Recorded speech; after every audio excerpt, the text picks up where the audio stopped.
நண்பர்களே, நம்ம green life நர்சரியில் நம்ம இந்த வீடியோவில் நம்ம தமிழ்நாட்டை சேர்ந்த பாரம்பரியமான ஒரு மாரகத்தை பற்றி தான் நம்ம பார்க்க போகிறோம். ஸோ அது என்னன்னு தெரிஞ்சுக்கிறதுக்கு முன்னாடி நீங்கள் நம்ம சேனலை ஃபஸ்ட் டைம் பார்க்குறீங்க அப்படின்னா நம்ம சேனலை சப்ஸ்கிரைப் பண்ணிக்கோங்க. அதுதாங்க நம்மளோட காலப்பாடி மாமரம். காலப்பாடி வந்து இயற்கையாகவே பார்த்துக்கிட்டிங்கன்னா ஒரு அதிகமான சுவையுடைய ஒரு பலன்னு சொல்லலாம். இது வந்து மக்கள் அதிகமாக விரும்பக்கூடிய ஒரு ரகம். ஏன்னா இது வந்து பார்த்துக்கிட்டிங்கன்னா இயற்கையாகவே அதிக சுவையோடையும் இந்த பழம் வந்து ரொம்பவே தோல் வந்து ரொம்பவே சாஃப்டாக இருக்கும். பழம் வந்து பார்த்துக்கிட்டிங்கன்னா உங்களுக்கு கொஞ்சம் கூட நார் இருக்காது. நார் இல்லாமல் அதிகமாக மாவு ஒரு பழம் வந்து ரொம்ப மாவாக எல்லாருமே குழந்தைங்க கொண்டு இது சாப்பிட்றதுக்கு ரொம்பவே நல்லாயிருக்கும். ஸோ இந்த மரம் வந்து நம்ம வீட்டு தோட்டத்துக்காக இருக்கட்டும், அப்புறம் வந்து விவசாயிகள் நடவு பண்ணுறதுக்காக இருக்கட்டும் ஒரு பெஸ்ட் ரகம்னு சொல்லலாம். மக்கள் இந்த பழத்தை வந்து அதிகமாக விரும்புகிறனால மார்க்கெட்லேயுமே இது வந்து பார்த்திங்கன்னா ஒரு அதிகமான ஒரு சேலுக்கு போகக்கூடிய ஒரு ஃப்ரூட்டுன்னு சொல்லலாம். இதுக்கு வந்து மார்க்கெட்டிங்க்கு பெஸ்ட் ரேட் உங்களுக்கு கிடைக்கும். ஸோ அதனால் விவசாயிகள் வந்து நீங்கள் இந்த காலப்பாடி மாமரத்தை வந்து நீங்கள் சூஸ் பண்ணி நீங்கள் வந்து நடவு பண்ணலாம். அதே மாதிரி நீங்கள் மாடி தோட்டத்தில் வச்சு வளர்க்குறதுக்குமே இந்த காலப்பாடி ரகம் வந்து ரொம்ப ஏற்ற ரகம்னு சொல்லலாம். ஏன் அப்படின்னா இது வந்து உங்களுக்கு ஒரு மீடியமாக ஒரு குள்ள ரகம்னு சொல்லலாம். அதாவது உங்களுக்கு மாடி தோட்டத்துலேயுமே உங்களுக்கு நீங்கள் வச்சு ஒரு மாமரம் வைக்கிறீங்க அப்படின்னா நீங்கள் இந்த மாமரத்தை சூஸ் பண்ணலாம். ஏன்னா இது வந்து அந்த பழம் வந்து உங்களுக்கு முழு விளைச்சலையுமே நம்மளுக்கு மாடி தோட்டத்திலே தரக்கூடிய ஒரு ரகம். அதாவது உங்களுக்கு இப்போது வீட்டு பக்கத்தில் ஒரு கொஞ்சம் இடம் இருக்குது, அதில் நீங்கள் ஒரு ரகம் வைக்கணும் அப்படின்னு நினைக்கிறீங்க அப்படின்னா இந்த காலப்பாடியை வைக்கலாம். ஏன்னா இது வந்து உங்களுக்கு அதிக இடங்களை ஆக்குப்பை பண்ணாது, ஒரு மீடியமாக வளரக்கூடிய ஒரு ரகம்னு சொல்லலாம் இந்த ரகத்தை. ஸோ இது வந்து விவசாயிகளுமே நடவு பண்ணுறாங்க அப்படின்னா ஒரு ஏக்கருக்கு உங்களுக்கு வந்து ஒரு 100லேருந்து ஒரு 120 கன்று அந்த அளவுக்கு நீங்கள் ஒரு ஏக்கருக்கு வச்சு வளர்க்கலாம். அதிகமாக உங்களுக்கு வந்து ஈல்டிங் தரும். இதோட சீசன் எடுத்துக்கிட்டிங்க அப்படின்னா 2 சீசன். எப்போல்லாம் பார்த்துக்கிட்டிங்கன்னா உங்களுக்கு ஏப்ரல்லேருந்து ஜூன் மாதம் வரைக்கும் நம்மளுக்கு இது ஈல்டிங் தரக்கூடியது. இது வந்து ஃபஸ்ட்டு சீசன். அடுத்த சீசன் எடுத்துக்கிட்டிங்கன்னா இந்த செப்டம்பர்லேருந்து நவம்பர் வரைக்கும் ஈல்டிங் தரும். அதுதான் மழை காலத்தில்.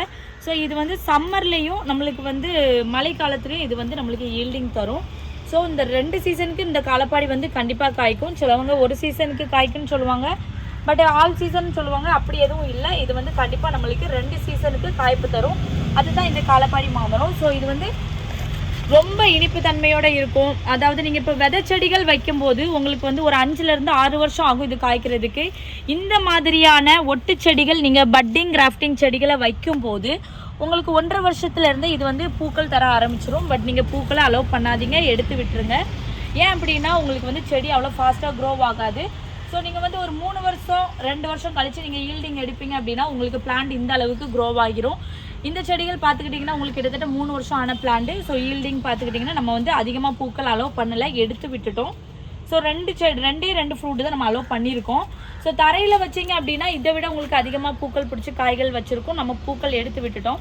களப்பாடி தானா அப்படின்னு நம்ம வந்து இதை வந்து ஐடென்டிஃபை பண்ணுறதுக்கு எப்படி அப்படின்னா இந்த லீஃபை பாருங்கள். இந்த லீஃப் வந்து உங்களுக்கு கொஞ்சம் கட்டையாக கொஞ்சம் நீளமாக ஒல்லியாக கொஞ்சம் நீளமாக இருக்கும்.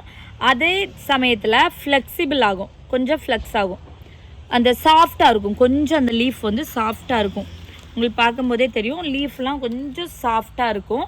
ஏன் நான் சொல்கிறேன் அப்படின்னா உங்களுக்கு வந்து சேம் இதே மாதிரி நாசிக் பசந்த் அப்படிங்கக்கூடிய வெரைட்டி நம்ம நார்த் இந்தியன் வெரைட்டியும் இருக்குது.